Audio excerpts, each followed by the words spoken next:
Keira Knightley weeps as she hears the wartime love story of her sonar operator grandfather and brave volunteer grandmother. The Hollywood star is also moved to tears when she learns her great-uncle Andrew, an RAF bombardier, was shot down over Germany and spent 18 months as a prisoner of war. The revelations, in Channel 4 documentary My Grandparents' War, come as the actress recalls that tough Grandma Jan, from Glasgow, never spoke about her experience. In 1943 she and the rest of the family had feared that Andrew Williams, Jan's younger brother, was dead. He was reported missing in action after being shot down during his 8th bombing raid over the industrial town of Essen. In fact, though the pilot perished, the rest of the crew had ejected and spent 18 months in a prison camp. As the war neared its conclusion, they were made to walk 600 miles in freezing conditions, over 2 months, before members of the U.S. Army delivered the news the war was over. Andrew later wrote of the moment he realized he had survived it, "I remember staggering to a wall, sliding down to the ground and crying." Reading out his words, Keira adds, "We'd finally been released. I was only about 7 stone by this time and I'd thought we were all going to die."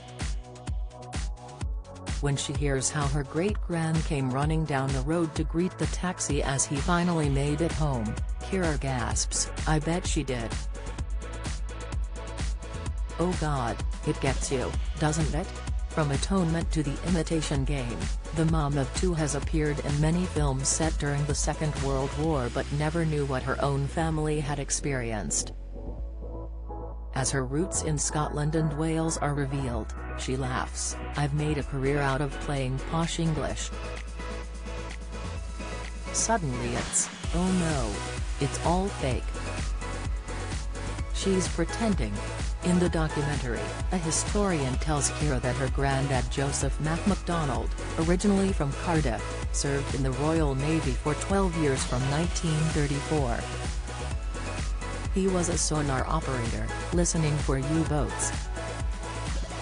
He was on HMS Wolverine when it helped rescue 700 Irish guards from the stricken MS Grogri in under 20 minutes, all while under intense attack.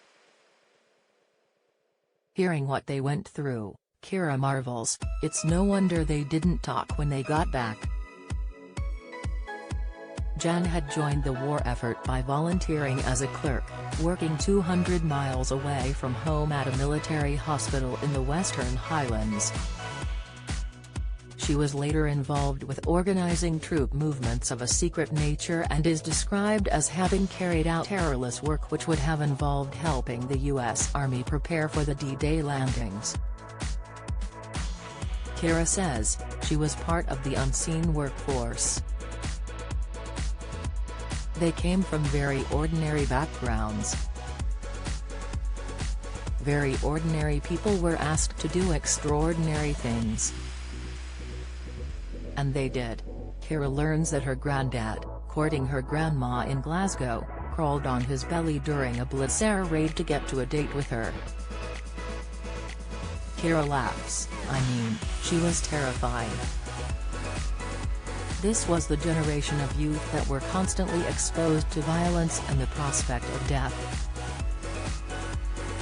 Remembering glamorous Jan, who died when the actress was 11, Keira said, "She was only 5 feet 1 inch but she was there in a big way." At the end of the film she cries as she reads out a sweet love poem from Mac, who died 4 years before she was born. Keira, 37, says, "It must have meant so much. It's really got me. It's moving because it's so small." Her own mother Charmaine reveals to Keira, "He loved her to bits and pieces all her life, he really did, and gloried in her voice, in her excess, in her flamboyance." My Grandparents' War, Thursday, Channel 4, 9 p.m.